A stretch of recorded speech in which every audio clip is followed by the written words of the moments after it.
Okay, I'd like to affirm lang yung sinabi mo kanina na nung nangyari nga itong hating gabi na interview ni Vice President sa Zoom, agad-agad inorderan kayo, inonstructionan ng NBI na mag-imbestiga. Tama po yun? Hindi po, Your Honor. Sabado po yon, lunchtime, mayroon kaming meeting ako with the then Director Santiago. I think between 12 noon and 1 p.m. And then mayroong instruction na nanggaling kay Delta Santiago na, Jeremy, may kumakalat sa social media, may mga utterances na ginawa ang Vice Presidente. Imbestigahan natin. Since may cyber aspect ito, imbestigahan nyo na. Doon po nagsimula yon. Tama. So anong araw yon? Kasi andito sa inyong affidavit of investigation at yung sinabi ninyo na on even date, ang tinutukoy mo ba yung November 23 din? November 23, ma'am. Kasi natapos ho ang... Oo, gabing-gabi kasi yon di ba? Madaling araw po ng alauna, ma'am. That's right. So, nag-meeting kayo kaagad-agad? Ganun ba? Hindi, ma'am. Hindi po kasi namin alam yun. Kailan kayo inutusan na mag-imbestiga? During lunchtime, nung may meeting kami ni then Director Santiago, pero iba ho ang iniimbestigahan namin krimen. Kailan kayo sinabihan ng DOJ na mag-imbestiga? Anong araw po? That same day, ma'am. Kaya nga, November 23. November 23. Oo, pareho lang. Yun ang sinabi ninyo kanina nung tinatanong kayo ng counsel ng prosecution, yan din ang nakasaad. On even date ang nakasabi sa inyong affidavit. Opo. Yes, ma'am. Okay. So, nag-umpisa na kayo. Kwento nga ninyo, 4-phase yung investigasyon. Nag-umpisa sa identification. Nagbigay kayo ng hash value. Nag-preserve kayo ng data. Pagkatapos nag-research kayo. Subsequently, sinabi mo na meron kayong open source intelligence search at natuklasan ninyo na meron palang October 18 video na press con na naman ni OVP na nasa Facebook at may mga sinasabi na naman na puputulin yung ulo. Tama ba yon yung October 18 ang nakita ninyo? That's the continuation in the analysis phase, Your Honor. Oo. Yes, Your Honor. Kasi nag-research na kayo, no? Bilang fourth phase nga ng inyong investigasyon. Tama po ba? Hindi po, Your Honor. Yun yung third phase ho, yung analysis and attribution. Sa analysis pa at attribution. So third phase. Pero bandang huli na. Ang pinagtatakahan ko, kung inutusan kayo ng November 23 na magkaroon ng investigasyon, bakit napakaaga? November 6, 2024, a subpoena was issued to ABS-CBN requiring them to submit an authenticated copy of the video pertaining to the 18 October press con.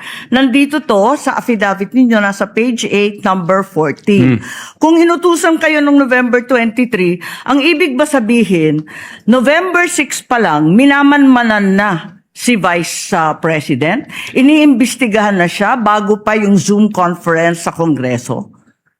No, Your Honor. I believe that's a typo yung date. Sorry? Kasi that's a typo, Your Honor, yung date. Kasi makikita doon yung date noong appearance ng taga-ABS-CBN, which is consistent ho siya doon sa ibang inisyon ng Kailan ba yung subpoena. appearance? Kasi hindi ko nasusundan yung timeline ninyo eh. Parang yung November 23 yung utos, pero November 6 pa lamang may subpoena na.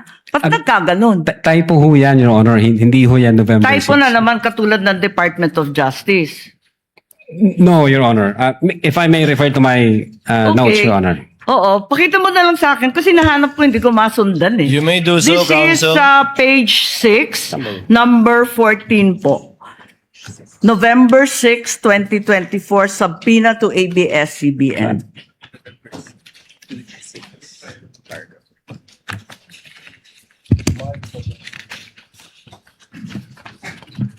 Yung subpoena mismo.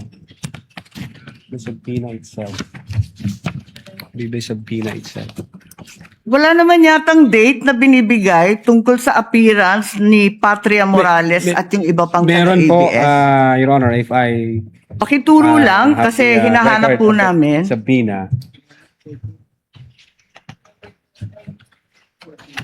Yung subpoena mismo.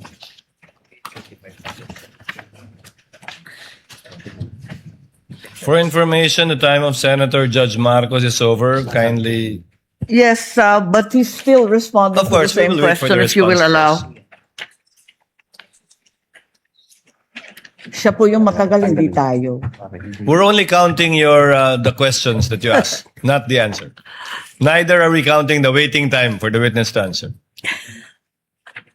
I-check ko lang po, Your Honor, para Kasi yung mga sumunod na meeting, doon sa page 13, sa number 30, at sa mga sumunod, yung mga tinutukoy doon, yung mga media na nandun sa Zoom conference. Hindi naman siya yung ABS na humawak ng camera noong October 18. Iba naman yung mga tinutukoy doon eh. Attorney Lutok, Opo. the question of the Honorable Marcos is on page 6, paragraph 14. You said you sent a subpoena on November 6, 2024. Unfortunately, because the annexes are not part of the document marked, it's not here. So the question is quite clear. If it's a mistake, then what is the correct date of the subpoena? If I can see the real subpoena, Your Honor. Kindly talk to the mic, please. Yeah. If I can see the real subpoena, Your Honor, because the subpoena was signed by our Assistant Director for Investigation Service. As I said, unfortunately, it was not attached to your affidavit, and I doubt if it's one of those marked or pre-marked Wala.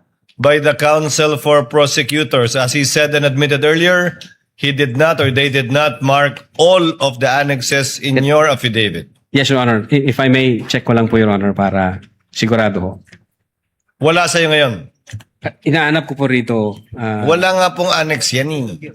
Wala sa annex at wala rin sa affidavit. Kasi yung mga media na tinutukoy sa ibang pahina, yung mga nag-interview nung Zoom conference. Dito ho yung certified true copy daw, Your Honor. If I may, Your Honor, please, can I assist on this regard, if the court will allow? Only if you can produce a copy of the November 6 subpoena, counsel. Exactly, Your Honor. The documents are present. They are in the possession at present of the witness, Your Honor, please. They may not have been physically attached to the affidavit investigation, but they do exist in the records of the case as separate pre-marked documents, Your Honor, please. So Okay. it's here? Presiding officer, then is counsel saying that therefore the affidavit is defective or wrongful, and With that all November 6 is not the right date? What then is the right date to With the all due subpoena respect, to Your Honor, ABS? please. With all due respect, we object to the use of the term defective. Counsel, we shall await. Let the Yes. document speak for itself. Yes, Your Honor, please. If it's there. The witness is Yes, now in it the was the process. witness who said that it was a mistake, not me. No, it doesn't make the entire affidavit of investigation defective. No, I merely said the date was wrong. All right. Because that's what he said. Yes, Your Honor.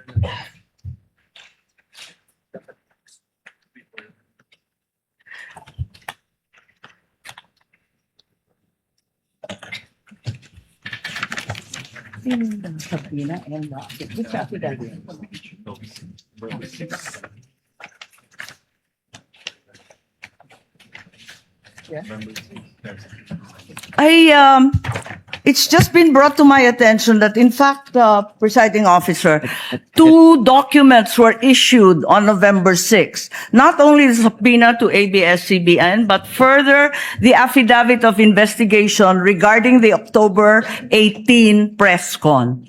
Can we please be clarified as to these two documents which don't seem to appear in the affidavit nor in the annexes provided? Let's first wait for the witness to answer the first question, Senator Judge Marcos. Okay. Yes, Attorney Lotok. If I may, Your Honor. Ito ho, ang subpoena, Duces Tecom, yung date ho ng appearance niya is December 11. Appearance po. Ang tinatanong Appearance. yung date ng subpoena. Date Attorney ng Lotok. subpoena, Your Honor, is 6th day of November 2024, which I believe this is a typo kasi magkakasunod ho ito doon sa mga inisyuhan namin na media personalities. Attorney Lotok, typo na yung affidavit mo? Typo pa yung subpoena? Hindi po. What are you typo looking yun. at? The subpoena or the affidavit? Dalawa yan eh. What are you looking at, Attorney Lotok? The subpoena, Your Honor. So the subpoena is dated November 6. Okay. This- And the affidavit also is November 6. Dalawang typo carried over. Asan yung affidavit? Hindi ko pa nakita, ma'am, yung affidavit na November. Your Ikaw affidavit ang says pumirma November eh. 6. Pero patingin ako ng affidavit. Yung affidavit of investigation mo na binigay, pati I-check yung ko po, amended, carried over din. Yung first draft na rineject ng DOJ, yung ikalawa, parehong November 6. Saan? Pirmado ninyo eh. Page 6, Counsel, paragraph 14 of his affidavit of investigation. Yes, Your Honor. It's November 6, 2024 ang nakasulat dyan. So typo din yan? Is it your testimony na typo din yan? I believe so, Your Honor. Kasi ang intention namin dyan is 11 December 2024. Anyway, Senator Judge Marcos, the document will let the document speak for itself. That would be the best evidence of it, if at all, of the dates Thank you. of either the subpoena and or the affidavit. Yes, presiding officer, just to provide our witness a chance to correct himself or the documents, sa palagay mo, ano yung tamang date kung mali yung November 6? Same ho, Your Honor, doon sa mga subpoena na inisyo namin sa media personalities. Dapat magkakapareho. Yes, magkakasunod po yun. Okay, sige. Maraming salamat. Thank you very much, presiding officer. Damong salamat. Salamat po, ma'am. Thank you, Senator Judge Marcos. Senator Bamakino, and then we proceed to cross. Your Honor, can we just Yes, point out Attorney one? Binloan. Your Honor, regarding that matter, Your Honor, may we just manifest, Your Honor, for the record, that not only in paragraph 14, page 6, does the November 6, 2024 date appear, it also appears on the footnote. Footnote 12, November 6, 2024. So, I don't think, we just want to read for the record, footnote 12, subpoena to Francis Toral, head, ABS-CBN News, dated 06 November 2024. In addition to that, if you look at the subpoena, and paragraph 14 also is on 06 November 2024, a subpoena was issued to ABS-CBN News. Now, it is actually, it states that a copy of the video pertaining to the 18 October 24 press conference. And when you look at the subpoena itself, can you just ask for time?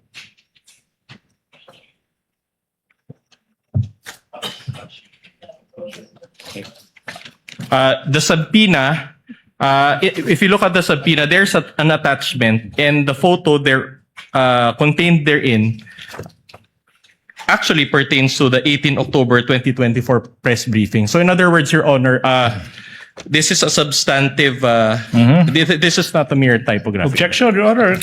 Counter manifestation. The witness said it's typographical, that you are milking that and say it's The ma- substantial. Just The for the record, manifestation- ito sa The manifestation. That's manifestation why of a counsel for counter-manifestation. respondent is duly noted insofar as the counter manifestation of the counsel for prosecution. The witness already answered. That is a typographical Thank you so much. error from his point of view. Senator Judge Bamakino. Yes, Then we proceed to cross. maraming salamat, Mr. Presiding Officer.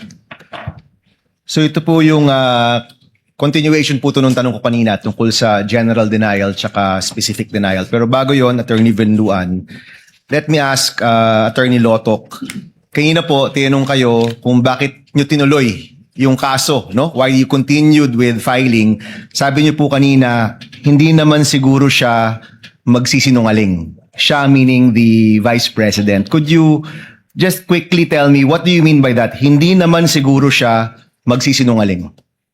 Well, the surrounding circumstances, Your Honor, at that time, yung atmosphere, sabi ko nga, galit na galit siya at madiin yung kanyang mga binitawang salita. At ito ay nagugat pa sa mga naunang event. So doon, nung winika niya na wag kang mag-alala ma'am sapagkat sa security ko sapagkat may kinausap na akong tao. From the point of view of the NBI, we believe that So you took it as truth. Yes. Okay. In succeeding interviews, I'm sure nag-imbestiga ka, meron bang pagtanggi dito sa pagkausap sa isang tao na papatay kung may mangyari kay Vice President Duterte? Meron ba kayong napanood o naimbestiga na pagtanggi nito in the succeeding interviews? Yes, Your Honor. I think there was a video dated November 26, 2024. Doon sa video na yon, instead na i-deny niya yung nangyari noong November 23, ni-reiterate pa ho niya, Your Honor, in-admit po niya na indeed may kinausap siyang tao. So para inulit doon. pa, kumbaga. Opo. Okay. So let me repeat my question to the defense. No, so far, wala pang actual statement si Vice President Duterte na tinatanggi itong pagkausap sa isang hitman. And for the benefit of the public, magkaiba ho kasi yung general denial sa specific denial, no? Ang general denial, hindi ko ginawa yan. Wala akong kasalanan, no? Yung specific denial, hindi ko ginawa ito mismong mga bagay-bagay na ito. Hindi ko yun nakita sa sagot ng depensa. So I asked the defense, is there a denial that the Vice President actually spoke to a person to contract, spoke to a person to kill, you know, the individuals that we're talking about, Attorney Vinluan? Sabi niyo meron. Your Honor, Could you point us to where it is in your answer? Your Honor, I just want to clarify because specific denial is a legal term. So in other words, we just want, in order to satisfy the query of Senator Judge Aquino, we will give him a copy of our answer, and we highlighted certain portions thereof, particularly paragraph 3 and paragraph 197 for his Can you perusal. read both paragraphs, Both paragraphs. please? Because I've also read kami dito, binabasa naman namin yung mga sagot ninyo at siniseryoso namin yan, no? So can you read the two, please? It reads, the rest of the allegations in the articles, including the supposed evidence attached therein, are specifically denied for being false, misleading, impertinent, mere conclusions of fact and law, and subject to the affirmative allegations and special and affirmative defenses below. And then we That's Article enumerated. 3. Paragraph 3, Your That's Honor. paragraph 3. So the rest, no, itong mga iba. Okay, paragraph 197. 197. It says there, finally, no such purpose contemplated by law was attained or could have been attained precisely because the respondent did not have any purpose other than simply answer a speculative inquiry. So that is our position on the matter. So your position is that is enough of a specific denial to the allegation na may kinausap na hitman si Vice President Sara. Yes, Your Honor, because we discussed in our answer that the presumption never shifts.